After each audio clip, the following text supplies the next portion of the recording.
সবজি কাটতে বসলে অনেকটা সবজির খোসা পড়ে, তাই ভাবলাম আজ আর ফেলবো না, আজ ওইগুলো বেটে নেবো, বাটা করব, চিংড়ি মাছ দিয়ে বাটা করব।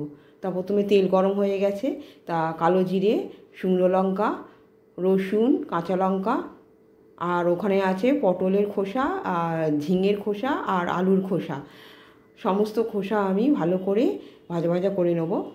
চিংড়ি মাছ দিয়ে দিলাম, একটু নাড়াচাড়া করে নিয়ে, নাড়াচাড়া মানে কি একটু ভাজা ভাজাই করতে হবে, একটুখানি হলুদ নুন দিয়ে দেবো, আর একটু পেঁয়াজ কুচিও দিয়ে দেবো। একটু ভাজা ভাজা হয়ে গেলে তারপরে আমি ওটা সমস্ত কিছু বেটে নেব।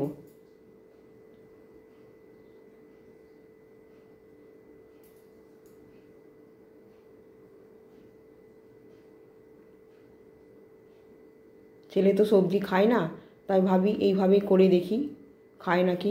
চিংড়ি মাছ পড়েছে, বেটে নিলাম, বেটে নিয়ে এবার তেল গরম করে আর বাটাটা আমি দিয়ে ভালো করে নাড়াচাড়া করে নিয়েই তৈরি হয়ে যাবে চিংড়ির খোসা বাটা।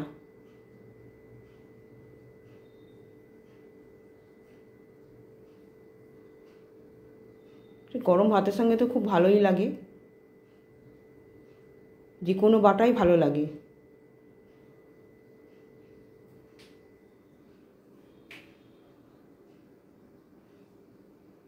তা তৈরি হয়ে গেছে চিংড়ি মাছের খোসা বাটা।